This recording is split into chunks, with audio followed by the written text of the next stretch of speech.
To the last research series of the term, which is amazing. As always, it's been an all-star lineup. You guys have done a fantastic job. I've enjoyed all these presentations. We're finishing up with Wes today. And just as a reminder, Wes is a PhD student in public affairs at O'Neill. Graduated from Colby before that and is doing some really, really interesting work that I can't wait to dig into with you today, Wes. So per usual, we'll be doing, well, I'll keep track online. We'll do the classroom here too, and then other announcements. Let's get there. We're almost there. I think we're good. Otherwise, I can't think of anything. So Wes, please take us away, and I'll be monitoring all the questions from there.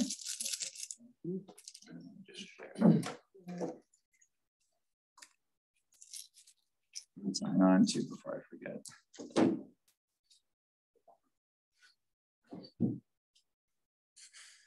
Okay, thank you all for coming here. I know it's like the last presentation, and so it's really easy to zone out and just get down to business.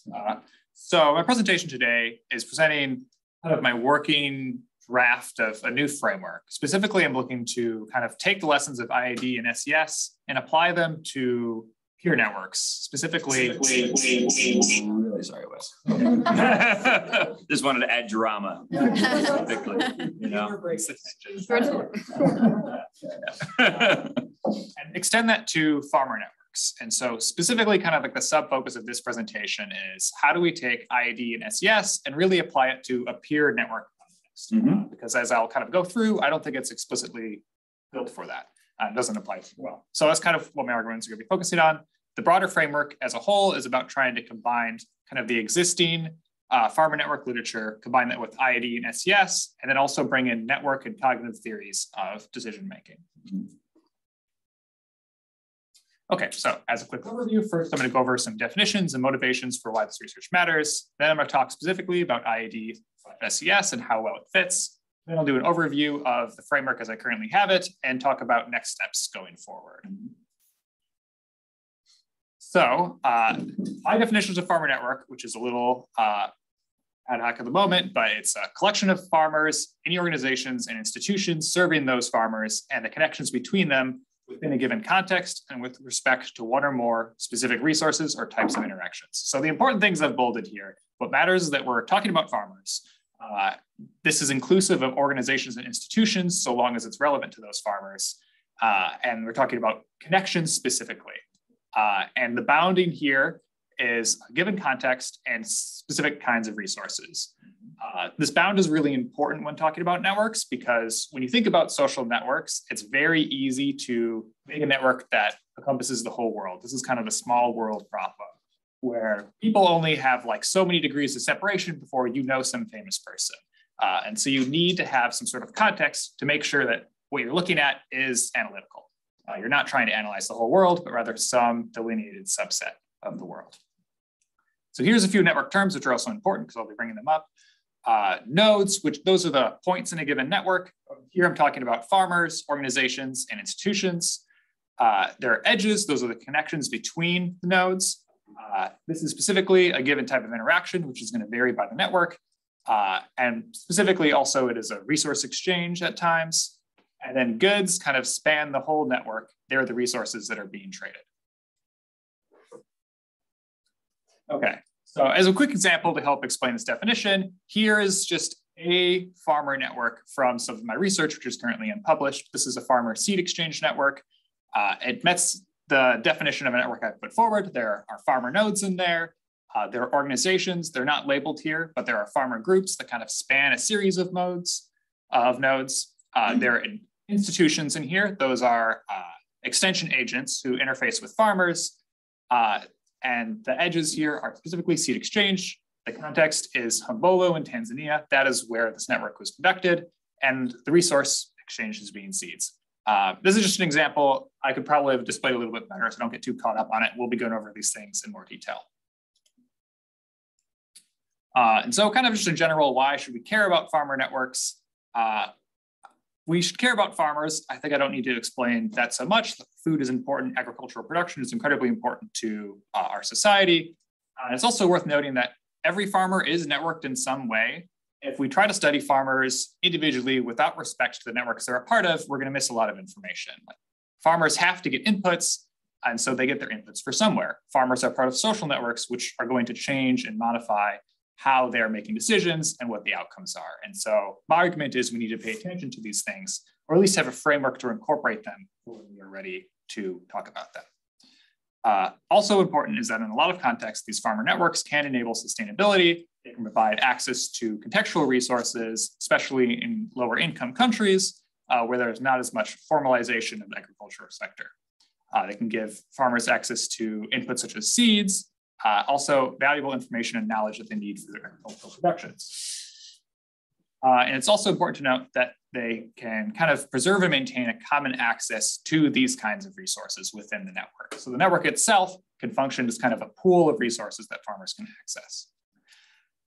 But the reason why we're studying this from a kind of collective action, common problem approach is because this system is going to be characterized by network externalities, which are forming the public goods that these network, farmers are accessing. And so long as we have that externality and these public goods, we're going to be talking about some sort of case of under provision and underuse.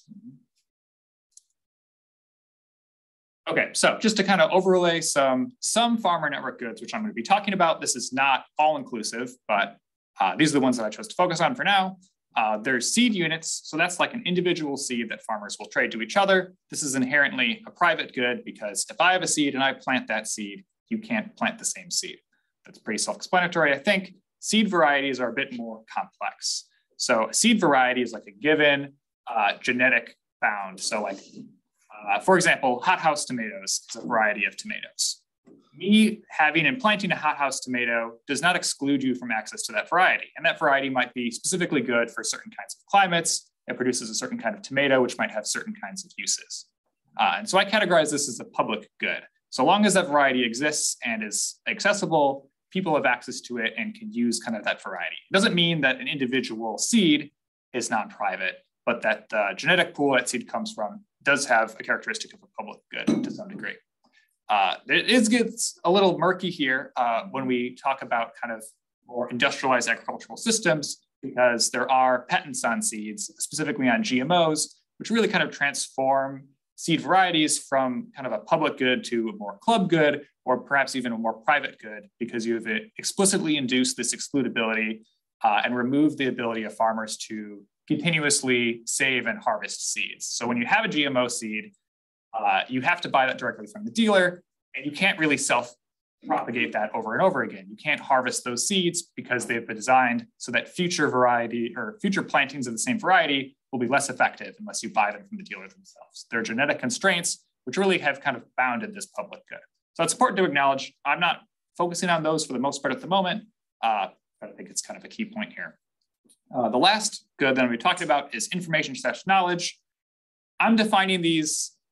I think information and knowledge is really kind of more so like common terms. They don't really have precise definitions, in my opinion. And so I kind of define them in a useful way here. I think you could definitely argue over these definitions, but the key distinction here is defining information as kind of these ideas and data and understandings that people are communicating to each other.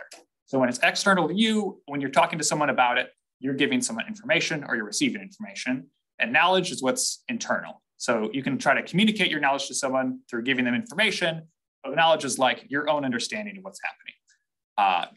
This is useful mainly when talking about networks because we can characterize them as information networks if people are giving information to each other, and we can kind of differentiate knowledge from information in a cognitive sense, which I'll return to and emphasize why that distinction is important.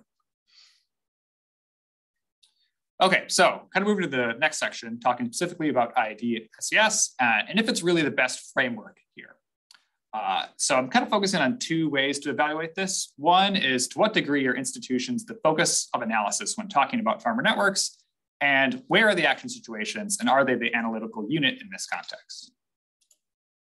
So looking first to institutions, I would make the argument that farmer networks are not institutions, but rather institutional infrastructure. Frischman kind of highlights how infrastructure enables the creation and distribution of goods, but infrastructure itself is not necessarily a good. So speaking to farmer networks, we can kind of think of them like their main medium of existing is that there's some sort of repeated social interaction and or social capital that's underlining. So like a network exists when I continuously, on repeated occasions, interact with someone in some way. Like we have formed a social connection. Perhaps we share seed every year or every other year or talk about varieties. That is a network connection. And so I'm defining that as kind of an infrastructure for which things can flow. If I have someone I trade seeds with, we might exchange information, we might exchange seeds, we might exchange other goods, and our connection kind of serves as the infrastructure by which those goods can flow. I think it's also important to note that these networks can be characterized by kind of sub-institutions. So farmer groups or kind of extension services, I think, can be located inside these networks, but it doesn't mean that the network itself is an institution per se. So a farmer group could be just like a loose collection of 20 or so farmers that kind of collaborate and talk about things and share information, but that might only be one small part of the network. That farmer group might contribute to the network by helping connect farmers to each other, but it doesn't mean it's the same thing as kind of the wider network. And I'll return to this in a little bit, but there is some ambiguity in that an institution that would normally be a sub-institution could in some cases kind of envelop the whole network.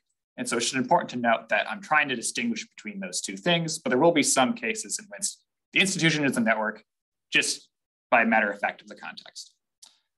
Also, a brief little digression here is kind of the idea of markets. So when kind of designing this theory, I really kind of struggled to really put my finger on what was the difference between a network and a market, because a market facilitates a lot of these kinds of interactions in a sense. And so the way I'm differentiating between them, and I'd be happy to welcome critique on this, is that I'm defining a market as like a place-based institution.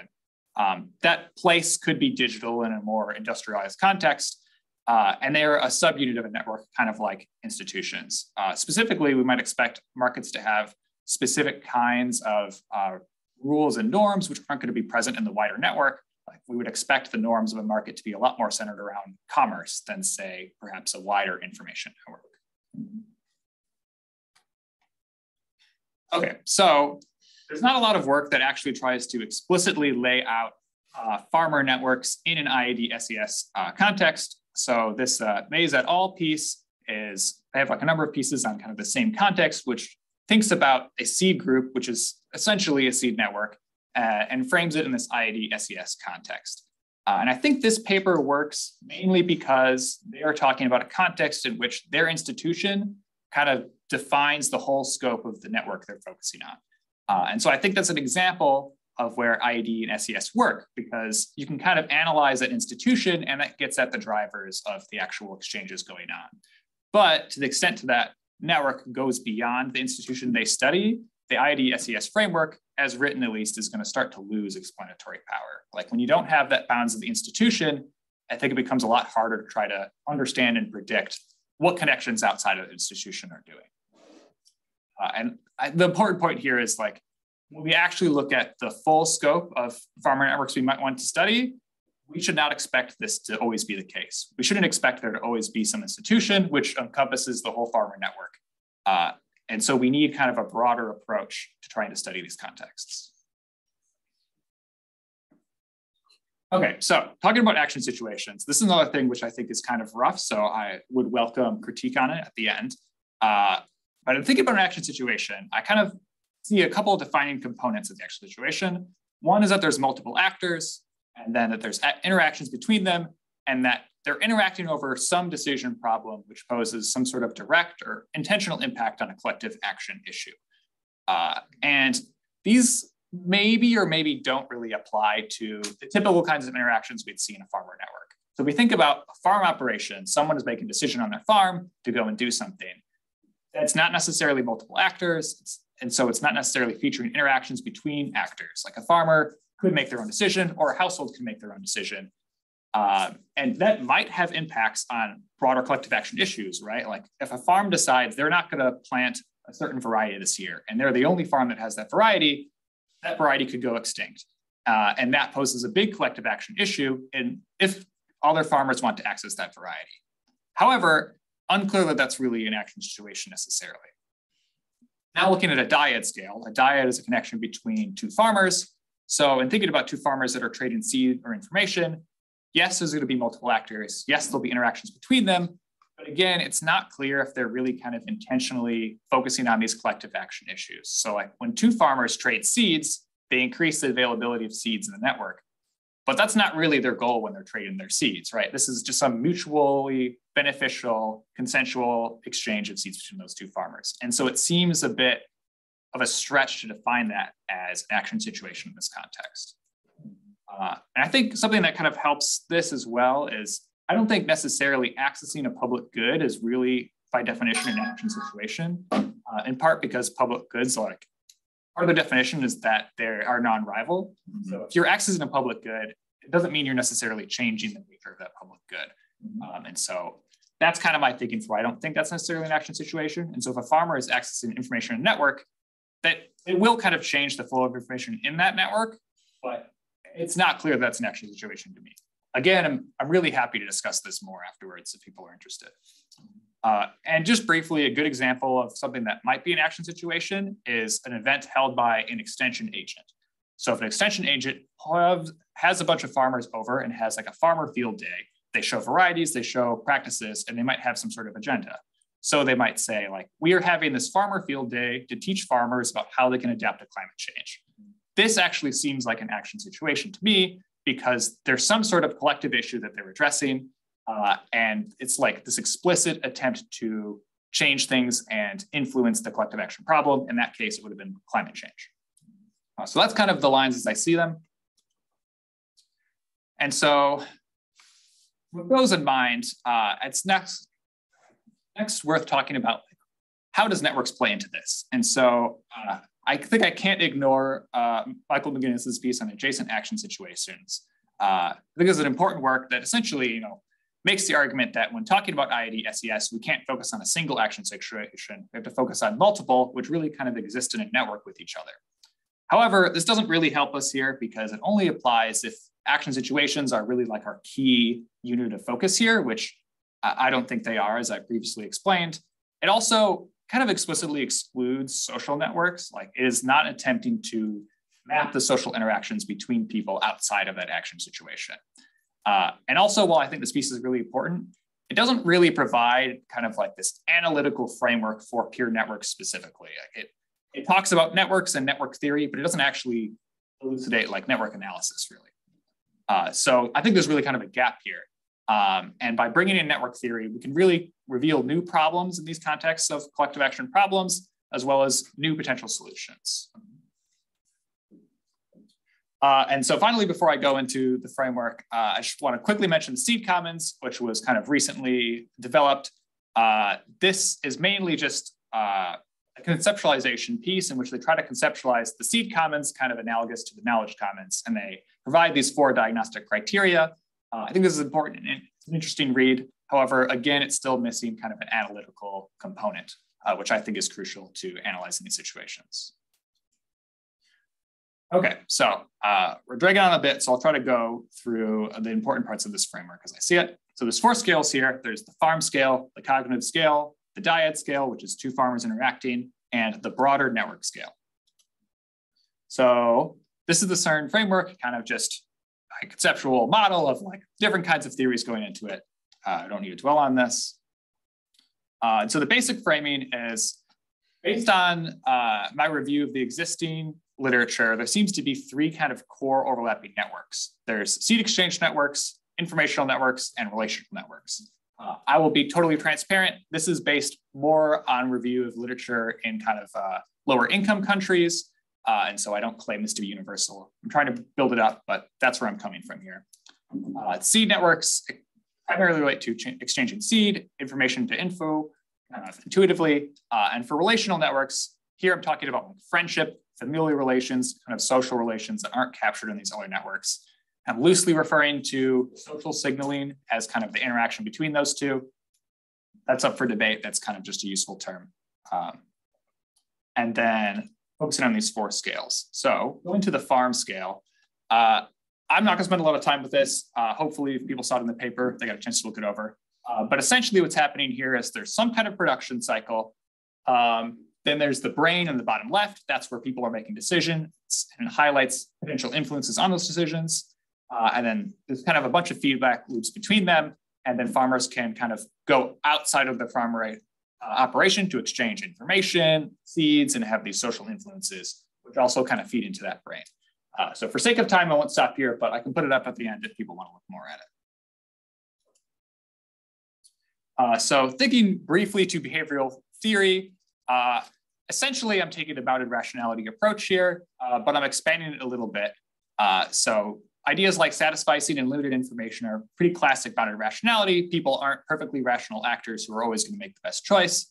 But on top of that, I'm also adding in the idea of kind of biases and heuristics, which I think go beyond kind of the basic bounded rationality as it's assumed in the IED-SES framework. And I'm also thinking in part about this idea of cultural cognition, which was put forth by Kahan. That's generally the idea that when confronted with uncertainty, people basically make decisions based off like their prior cultural knowledge, like what is the norm. So I'm happy to talk more about these. But I'm going to keep moving here. I'm going to skip past this. This is in the paper. It's essentially just like a mapping of a bunch of different kind of cognitive ideas kind of put into some general flowchart where external influences are influencing people's brains and kind of leads them to make certain decisions. And then there's a feedback loop that goes back in there. Okay, the tie scale or the dyad scale is essentially trying to predict why any two farmers interact or exchange something. So why do farmers exchange seeds? Why do they exchange information and social signaling? And so there's a number of kind of established network theories to evaluate this. Kind of a key one here is homophily, which is generally the idea that farmers or really anyone that is more alike is more likely to exchange things. So people who are of the same ethnicity might be more likely to exchange relations. That's something homophily would posit. And also a key idea here is that network overlap could be a very strong predictor of these ties. And so if people are exchanging seeds, they might be a lot more likely to also exchange information. So that's kind of the idea of overlapping of these infrastructures, facilitating good transfer. On the network scale, this is again, the network I presented earlier. Something I just want to quickly highlight is when we look at the whole network, we can see really different changes in what's happening. So in kind of the top left there, we see this green cluster of nodes. Those are all farmers who are adapting to climate change by planting a specific variety of seed. And if we look at the bottom, we see all those gray nodes. Those are farmers who are not doing that. They're not adapting to climate change by planting certain seed varieties. And so what this tells us is that knowledge can be clustered within networks. And so we need to also understand the structure of the whole network at a broader scale to understand where certain types of goods, in this case, information, is located within the network. And so very quickly, here are some network theories. If people are interested in specific ones, I'll talk more about them afterwards because we're running low on time. But there's the idea of centrality, which is that people who are more centralized with networks might have different roles in the network. So if you have a lot of connections, you might hold different information and resources than someone who has very few connections. There's this idea of bridging actors versus central ones. So that red circle in the middle, that's someone who's connecting a lot of different parts of the network. And so they might have very different information than someone who's really densely focused in one pocket of the network. Also is this idea of structural holes, which is essentially that like components form in networks and then there can be gaps in networks that change where those goods are located. Also this idea of weak versus strong ties, which I'm just not gonna get into, but people can ask me about it after if you're interested. This is the idea of network power as well, which is that based on where you're located, you might have a lot of power over what people have access to certain goods. So all the way on the right, you can see those 3 to 4 people connected around that circled dot. But that circled dot is one of their main connections for resources. And so that person might have a lot more power over those other dots because they are their main connection. Whereas you look at the other circle on the left, removing that one person probably has very little impact because all those people are really densely clustered. Like they have a lot of connections themselves. And so the loss of one person is less consequential. Okay, so I'm gonna go through these really quick, just I'd like to start discussion, but thinking about this whole framework, I think it poses a number of collective action problems. There's this idea of underuse and underprovision. There's the idea that there might be common shocks to the network. Those come about when we look specifically at kind of the farm operation and we can see certain influences, for example, the dependence on climate change effects. And so those can be really common to a network, when that happens, the network might be a poor strategy for mitigating those challenges. If every farmer is hit by climate change and it wipes out their fields, we might expect a lot less resources to be in the network. Additionally, when we look at network theory, we run into this issue of sparse networks and powerful actors. So essentially this is saying the structure of networks matters. If networks don't have a lot of connections, they might be a lot more poorly adapted to handling situations than networks that are very dense. And if we have networks with these very powerful actors in them, those actors might have a lot of undue influence over that network, which may not be in the interest of the whole network. And lastly, this idea that networks may not reflect future needs. This is not me saying networks should be omniscient and be able to see into the future, but this is saying that when we aggregate a bunch of individual decisions to kind of this collective network level, we might see like the presence of myopia and the inability of the network to suit future needs. So for example, if a bunch of individual farmers decide they're not going to adapt to climate change, that's a future problem. We might see certain seed varieties that are really good for climate change leave the network. No one's propagating them. And so that network may no longer be an effective way to adapt to climate change. There's a bunch of problems that come out from this framework. So next steps, if you read the paper, you know there's a lot of areas where I want to flesh it out. These ideas are still forming, and so I'm really welcome to feedback. I also am going to work in the idea of ecological networks. I have a co-author who's going to be coming on and going to help flesh that out. And we also have 2 tests of this network coming up. There is this ongoing project in Chile, which we just got funded through a sustainability grant. And so we're excited to test that out. We're going to be mapping farmer networks in the region and trying to apply these principles and see if they work. I also have this existing paper that's in development in Kenya, Tanzania, and Uganda, looking at seed networks. I'm going to apply these theories there. So with that, I will open up for questions. But before I do, I just want to quickly point out that the graduate workers are currently on strike. This is a movement I've been heavily involved in. And so if people want to talk about that, or maybe walk down to talk to people currently on the picket lines after the presentation, after questions, just feel free to let me know. Well, first off, round of applause for Wes. Very well done, sir. And Bernie, you got Q&A, right? You're taking over? I'm just kidding. I'm just kidding. I'm sorry. Per usual, yeah. Please feel free to weigh in with the chat. I'll monitor that. And in the room as well. A lot of points I think a lot of us like to pick up on. You. This has made a lot of useful linkages. So a lot of hands went up all at once. Maybe we'll turn to Jess, Tina, Bernie. I'll just start a list here, guys. Yep. So maybe Jess, kick us off, please. Yeah. Okay. So much stuff going on here, which is great. But of course, right? Wouldn't that be great if that was the whole comment for once? Just great job. Yes. Yeah. I'm sorry, Jess. Yeah. I think this is really interesting. A couple of questions. So clarifying question. What does an edge in your network signify? Is it economic? Because sometimes it's knowledge, sometimes it's economic exchange, sometimes it's a social tie.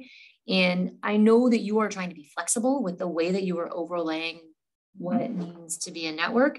But first of all, the emergent characteristics of the network are going to depend on the particular kind of edge that you were talking about. And the effect of those emergent characteristics on individual nodes will also depend on the type of edge that you're talking about.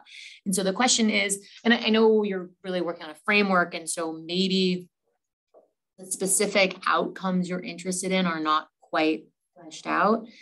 But I would encourage you to think a little bit about what exactly are the outcomes of interest, both at the network level and at the individual farmer, organization, institutional network, because I think you have so many wonderful literatures in here, but at some point you're gonna have to sort of narrow down what are the outcomes of interest, and therefore, what is it that you can learn by using a network to understand those outcomes? And sort of right on that point, right, you have this really awesome framework about sort of bounded rationality, but I don't know what the decisions that are being made are. Like what kinds of decisions are we talking about? Adopt a new seed, not adopt a new seed, use a particular strategy for fertilizing a particular breed or not, organic versus non-organic, like what are the actual decisions, or joining a cooperative or not, right? So there's just, at this point, you have this wonderful 10,000 foot view that you're really grappling really seriously with, and that's great. I do think to actually push it further, is it the case you're trying to think about farmer adaptation to climate change, or right? What are the kinds of outcomes that you are concerned with that you can benefit from understanding the application of this framework to farmer networks? Does that make sense? There's a lot of parts to that question. So. Yeah, no, I mean, I think that's a really important point. I agree wholeheartedly. So I'll take them, I guess, in order that I understood them. So, there was an order I'm not aware of it, but go for it. So the edge question, I think I just have written this poorly. I think I do have specific edges in mind, and I just need to clarify them better in the paper or the presentation. I'll leave it in this view because it's easier. So like I think it depends on the 3 core networks that I'm looking at. So like when I talk about seed exchange, the edge is the transfer of seed, which I think is probably marquee, and like I need to flesh out like, what does that mean? Is that sales? Is that also gifts? The answer is yes, both of those, and I need to flesh that out. Information transfer is kind of the edge in the information networks. So when farmers are giving information to one another or giving it from extension, the edge in relational networks, that's a wonky one to me. Like I just don't see a good classification yet for that. So like the edge could be that you are related by family, and that could be the edge. But that's a weird conceptual place to be, I think, because it's like not necessarily some sort of good going back and forth. It's just some sort of like vague influence that there's like some trust there, or there's some familial relation there that might influence things. So I'm definitely still grappling with that. As to outcomes of interest and decisions being made, yeah, I mean, I just need to hone this in better. I mean, I'm interested in all the things that you listed as potential examples, like in the future papers, I can point to those specifically. So in the Chile paper, which Felipe is on this call as well. Hi, Felipe. The outcome of interest is understanding why certain farmers are switching to conventional practices or not. Previously, they're using more sustainable kind of locally accepted preferences. And in this seed networks paper, the outcome of interest is if farmers are using climate adaptive seeds or not. So in those 2 contexts, it's very clear, but I agree, I need to make that better. And just to in those, it seems like your research question is really, what is the effect of network structure on the likelihood that these practices are adapted, right? And in that context, right, you're talking about either does information matter, right? Is that what we care about, or does power matter, right? Those are 2 things that might be function, right? But in other words, just trying to, right, you've got a bunch of different networks, which is great, but like those would have different implications for different outcomes. And so it's not clear for like how we're supposed to think about it. Do they interact? Are they separate? Are they parts of different research streams? I'll stop talking, but there's clearly just so much to do there. You've got like 8 to 10 papers, I think. Thanks a lot, Jess. And maybe just, we can refer back to the deck, Wes, but maybe just stop sharing so we can kind of see people a bit more easily as well. Yes, Tina, and then we'll go to, I think Bernie was next, and then Jörg after that. Yeah, thank you for a very interesting talk. Very interesting material. Also, I really like your theoretical translation to it. So keep going, I would say. My first question is actually already reformulated and answered by Jess. But what is your real research question? Great job there. That's one. The second is about actually the slide you referred to earlier on. What are the defining factors in identifying your network? So it's about seeds, information, and this social side to it. Now, I wonder to what extent the activity in the seed component, so to speak, is fully incorporated, or what kind of variables do you take along in the analysis of your networks? For example, I can imagine that those farmers investing in reproducing seeds more actively than others have another position in the network.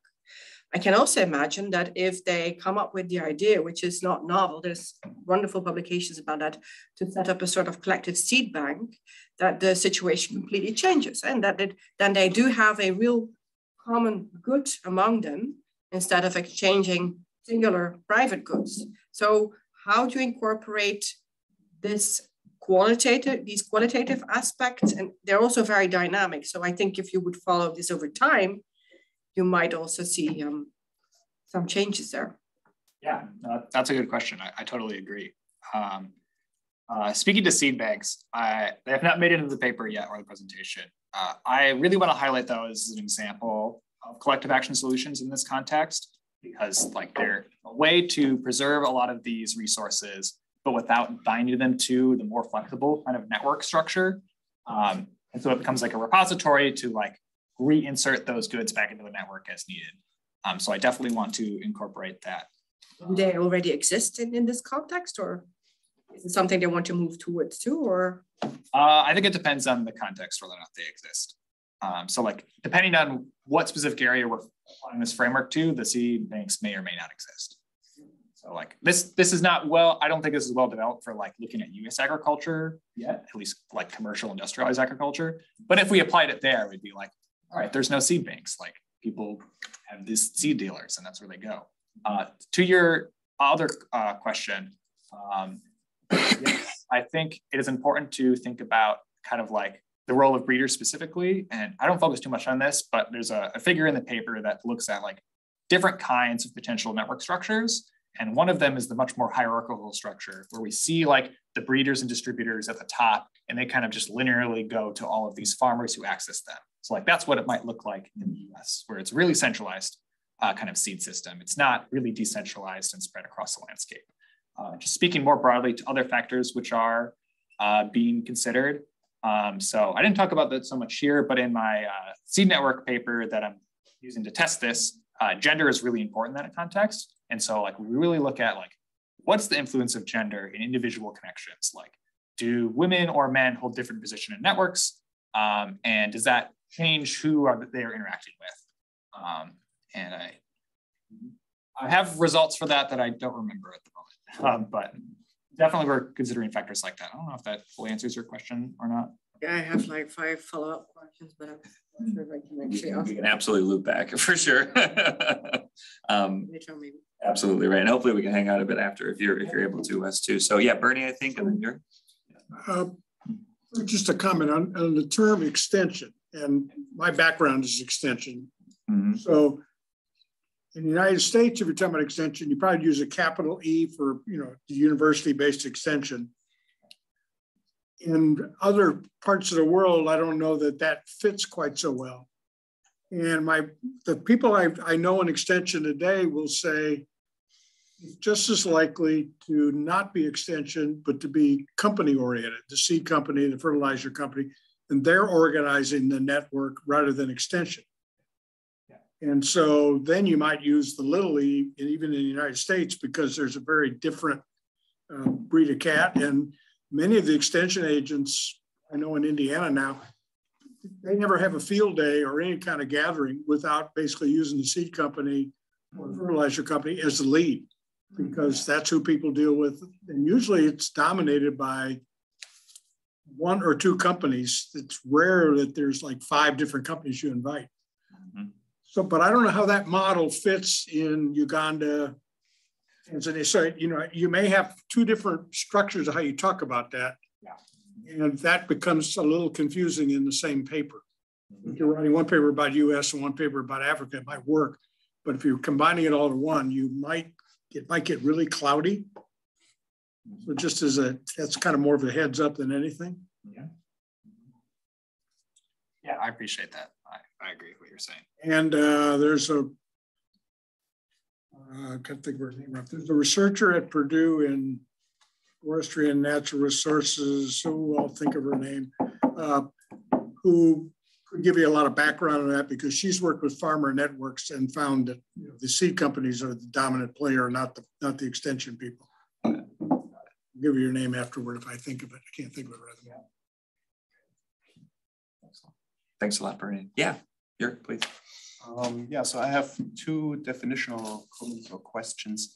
One was, you were wondering about this distinction relationship between markets and networks. And I mean, there are not right or wrong definitions, but at least what most economists would say is that markets are not necessarily place-based, because we are talking about global markets. Amazon Marketplace is not necessarily place-based, at least not in the sense that I would understand it. But I think that the important difference is that for markets, we don't assume that there's any social structure. You are either inside or outside the market, but there are not any particular nodes among the people in the market. And as soon as you have these connections, as soon as you are linked to one person, but not to another, who are both within that market, then you have a market as well as a network. So I think that would for me be the defining difference, that a market is just a dichotomy, you are inside or outside the market. And if you're inside, you can trade, and if you're outside, you cannot. And I was wondering about your use of institutions, because with all the other terminology, I think you were very clear, but for institutions, you never really said what you meant by that. And so people like me use institutions. I think it's also Elinor Ostrom used it in the sense of rules that are somewhat costly to violate, that are enforced. But you were also using the term agents in association with institutions when you were talking about your network. So I was really wondering, do you have a clear definition already in mind what you mean by institutions, or is this still a bit blurry? Yeah, it's blurry. Yeah. It needs to be reconciled for sure. Yeah, I don't have a better answer than that. To your market point, I think that's interesting, and I need to grapple with that. That's another thing where I feel like it feels very context dependent as well, and it's really hard to like grapple that kind of more, like economist definition of market when I'm still trying to employ like these more cognitive models as well. Because like when you're thinking about cognitive models, it seems almost absurd to think that the market has no social component to it. Like there's no nodes between there, especially in like a lower income context. Or like if anyone is using like the same market more than once, like they're probably going to have social connections there. I mean, I've been using Amazon Marketplace many times, but I don't know where I've been shopping. So. Right. I think that's maybe a context thing too. Like, I guess again, like being fully transparent that a lot of my calibration has been in like literature on lower income countries, where like I'm not going to be able to buy seeds from Amazon Marketplace. I don't even know if Amazon Marketplace has seeds or not, plantable seeds in that sense. So yeah, I don't know. I hear what you're saying. I'm going to think about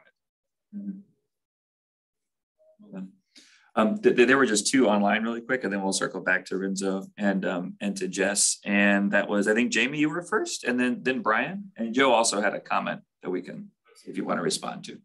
Yes, but yeah, you. Jamie, please. Yeah, sure. Thank you, Wes. It's always fun to hear your project because you've thought on so many different levels about it, which is really cool to see how like this nested way of thinking. One thing that I was wondering is you mentioned something as a type of good, like a public good, and that made me think, well, what about the seed? The type of seed matters too, whether it's like a heritage seed, for instance, which has its own kind of networks versus like a hybrid seed, like the kind that Monsanto sells. And I was reading in some of my IP work that Monsanto actually prohibits farmers not only from trading to other farmers, but from actually using the seed the next year, whether it comes from the plants themselves or just leftover. Yeah, I think like seed that comes from the plants. So my question is then, like, how does the type of seed matter as far as the freedom that farmers have for sharing seeds and even their ability to repurpose seeds? Yeah, I think that's an important question. I think you're getting at two things. To answer your question directly at first, yeah, you're definitely getting to the difference between like what is a public good variety and what is a variety that has been enclosed so that it is no longer public. Definitely the Monsanto one is the latter, like the legal provisions that prevent reuse of seeds, as well as the genetic altering, which like makes those latter generation seeds unviable, are like a really interesting way in which like these companies have essentially changed the characteristics of this good. And I think that is absolutely fascinating. And as to kind of like the excluding that, looking at the public variety goods now, yes, I think the variety does matter. And so I think, for example, in the seed network piece that I'm using to kind of test this framework, you can actually look at variety specific networks. And so like when you think about, for example, farmers trading sorghum, we have data on like specific varieties of sorghum they trade. And so those networks are different. And I think that's interesting, but it does become an empirical challenge when you get that fine grain to like try to consistently map specific varieties.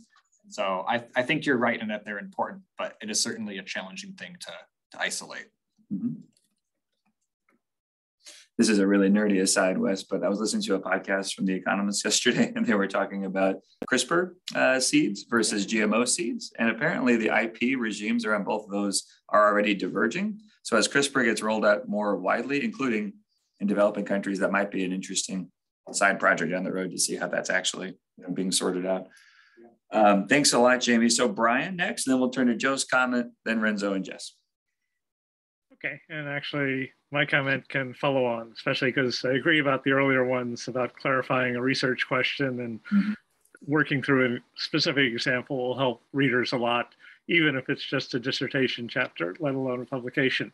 But in terms of different kind of goods, that's where I think my suggestion is to go to some of the literature where people were trying to clarify the difference between resources versus property regimes. And that especially earlier on, CPRs was used in a very kind of vague way, and Lynn and others admitted that that could be confusing.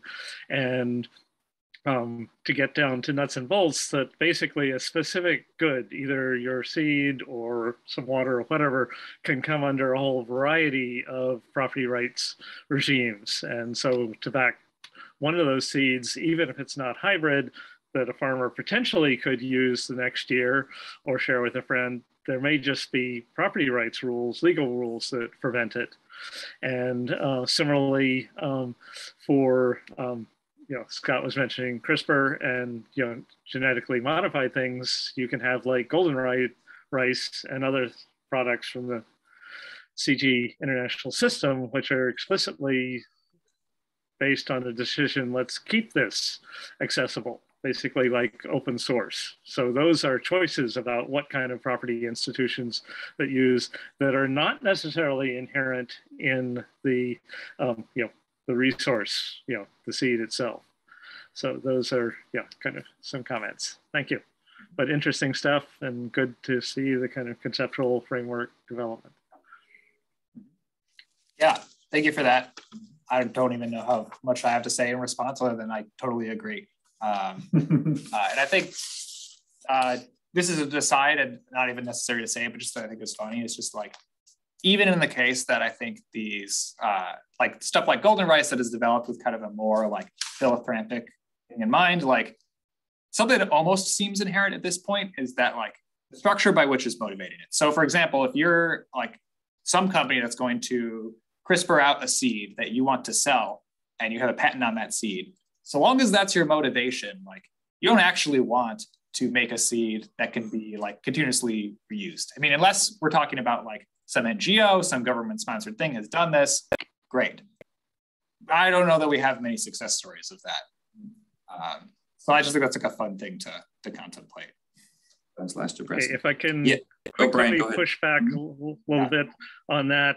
In terms of open source software, we have all kinds of examples. And basically these things that we thought about as being inherently hardware or so on are basically turning into knowledge, like the mRNA viruses and so on. And so it becomes crucial what terms, and if the government gives a huge subsidy for Moderna, do those terms actually let the private company capture all of the potential gains, or do you have things that are more intelligently negotiated?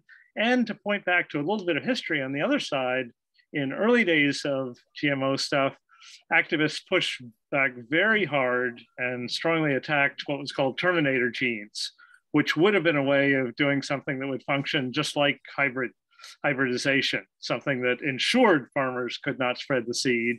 And they were basically, effective so that, even Monsanto and company did not pursue that particular avenue, which isn't, and again, to look, I think from open source software, and there's a lot of attempt to look at the logic of when does it make sense to have something on a public license and such, and not, rather than just assuming whatever corporations do is so inherently shaped by their particular interests or the interests of a particular bureaucracy or whoever. So thanks. Thanks a lot, Brian. And I thought Joe had a nice comment as well. I probably haven't a chance to see it yet, Wes, but he was saying that my question is about seed exchange, where seed provenance is fundamental in sustainable and optimal production. In reference to ecological zones, in case of seed failure, traceability is easy to be established. So yeah, Joe, I'm not sure if you wanted to expand. Is he still on the line? No. Yes, I'm not sure if you wanted to expand on that at all, but helpful comment for sure. Or Wes, if you had any response, you might have had to step away. I'm not sure. To clarify, I think what this is getting at is that seed exchange is like an accountability measure for the quality of seed, which I think is an important point, which I don't think I have discussed at all. And I guess I hadn't really thought too much about. I think that's an interesting comment here. Oh, fair enough, right? And I guess that extends into the formal sector as well. Like if you get your seed from Monsanto or whatever, like you know who to blame if the seed does not work out and it's advertised. And I guess something similar applies to the social network kind of context. For sure. Renzo, and then Jess, and we'll see how much time we have left at that point. Well, thank you for sharing your framework. It's really interesting to read and really detailed, which I liked, and I think it's going to be very beneficial as you continue doing this work. Mm-hmm. So congratulations for the amount of effort that you've put on here. Mm-hmm. I was more wondering about the process of developing the framework itself. Mm-hmm. Was it more, as you worked on it, was it more of an inductive process, or from cases that you've seen, data that you've gathered, to be able to come up with a framework? Or was it more theoretical, people thinking about networks and interactions between farmers and then coming up with an idea on how they might interact? And I especially ask this question because this could change a lot or not, since you're looking at the developing world. Mm-hmm. And on the ground, there are many intricacies that we might not be accounting for.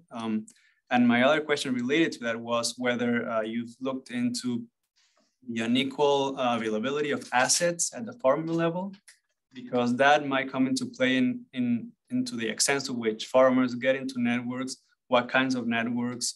You might also find subsistence farmers that, you've discussed that in your sparse farmers section here as a problem, but I don't know how that comes into play, how they are part or not in the network, the assets that they have, how do assets in general and inequality on the ground matters for what you're studying.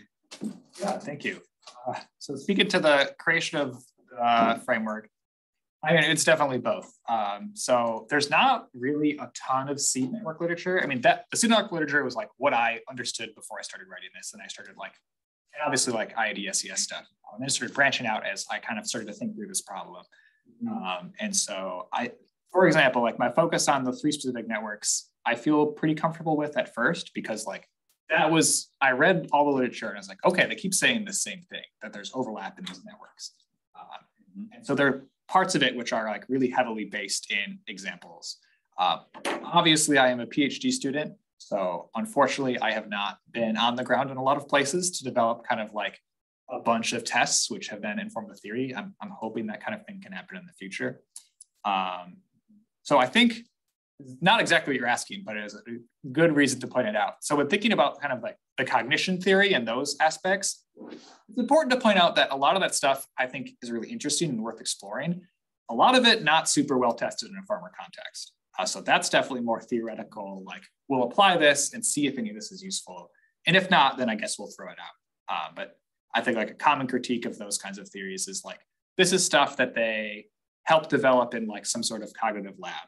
It doesn't mean that it's bad or anything. It just means that it isn't as well understood in an applied context, even if it seems intuitively really helpful. And then the network theories is just reading a bunch of seminal network papers that talk about these different theories. And then I think, speaking to your point, the approach is kind of just to put together a toolbox for now. We're saying these are a bunch of things that smart people think are important, and here's how they could apply to this context. And then as more case studies happen, we can kind of winnow out, okay, what works, what doesn't, which of these apply to farmers, which don't. To your other point about unequal distribution of assets, I mean, I think that's really important. I don't think I have a comprehensive way that has been integrated yet. I mean, I think it can apply in in kind of like the operation level and as well as the dyad level. So like trying to think about existing assets as a predictor of interaction in the network, which I think I tried to do in my one of the case studies. It didn't turn out to be significant, but network analysis is finicky anyways. So yeah, sorry, I can't give you a better. No, that's fine. And actually mostly thinking about assets related to, the work that you're studying. So if it's seeds, the production process and the use of the seeds or something related to what they're actually using to what you're focusing on here. Yeah. And I also think that for your paper, as you go to the field with these grants that you've had, eventually developing some type of vignette to introduce the framework would be useful for the reader too. Yeah. So if that, it's useful. Mm-hmm. I agree. Sure. And Jess, please. I apologize. I will have to leave like exactly when I finish. I have a meeting. I'm really sorry. Two really quick points. On the point of markets, I think there is an entire research question about how the social ties among farmers might affect these markets, right? Because there is literature on the relationship between pre-existing social organization and its effect on like market interactions, right? So you could think about that as an actual research question instead of trying to differentiate these conceptually, right? And then more broadly, you keep saying to test the framework, and I'm not sure what you mean by that, right? In other words, like what kind of analytical purchase do we get by using this approach that we can't get elsewhere, right? That's one version of it. Another is to say, specifically what I mean is to what extent do the networks as specified this way have an effect on the outcome I'm interested in? If not, then it's not very helpful to look at this as a networked system. If so, what are the characteristics of that network that might matter, right? So there's usually like test a theory or a model. A framework might get us analytical, the way that I think about it, and you could make a different case if you want to, but I would push you to sort of think about how each of these pieces or papers is fitting in to your broader framework. And are you sort of suggesting here's a conceptually helpful and rich way to think about this, and here's what it would mean for this to be a useful thing, right? And I support that it is likely a very useful thing, but I think it'd be really helpful to be really clear about what that actually looks like and how you would know, right? So I apologize, like lob that at you. And then... Yeah, right. That was great help. Yeah, thanks, Jess. Please. Any reactions to that, Wes? Or you? Yeah, I mean, I think that's important. I think any final reflections too? Sorry, just give it. I think I am certainly being cavalier about the term framework at the moment. And like the way I'm currently seeing this paper as it is still getting out of my head and onto the page is like it's a framework, and within that framework, it's just a set of things and questions to test and explore. And so I don't know if that means it's technically like beyond a framework or whatever, but like I just think there's all these fascinating like cognitive or network theories that have not, if you like read the farmer network literature, like they are not really being tested. And I think it's a shame. And so like the idea is to like, I want to make this like set of articles or guidebook or whatever that like is going to make sure that people who do this research, if they happen to read this piece, like know these different theories they can apply and provide some sort of broad framework to understand how this interact. But it's something I need to think more about. Journey. Thank you, Jess. And thank you, Wes. Very well done. And people, please hang out, talk more. Really outstanding work, Wes. It's exciting stuff. On the complexity theory side, if you decide to double down on that, Barb Cherry, do you know her over at the media school? I think so. She's really done a lot on this over the years, especially comparing polycentricity and complexity. And your point about kind of the density of those networks being important, that's something she's looked at more in the telecom space. And even Eaton has looked at it in the space context. So anyway, there could be some fun synergies there. So happy to introduce you to Barb.